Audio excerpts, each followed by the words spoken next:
tutuparin na lang. Sa bagay, nangako na gusto mo tuparin pa. Yan. Ngayon, itong sa delivery rider, kahit pangako wala. Matatandaan na probahan na ho ng Department of Budget and Management ang pagpapalabaso ng 3 billion pesos na fuel subsidy. Para ho yan sa 1.36 million na mga kababayan, mga kabrigada nating mga tsuper sa buong Pilipinas ito. Usapang biyahe pa rin, inaprubahan naman ng Toll Regulatory Board ang bagong toll para sa Subic-Clark-Tarlac Expressway simula ngayong araw. Ayon sa TRB, ang pansamantalang inaprubang toll ay sumailalim sa masusing pag-aaral.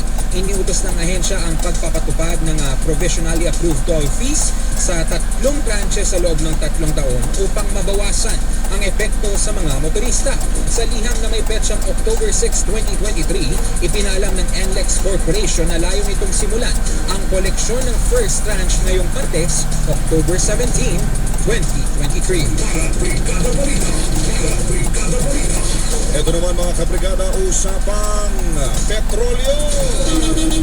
Oy, patutupad ngayong araw ang magkakaibang paggalaw sa presyo ho ng produktong petrolyo. Kung saan tuloy, ito ang rollback sa diesel at kerosene partner habang tataas naman ang presyo ng gasolina. Sa advisory ho ng Pilipinas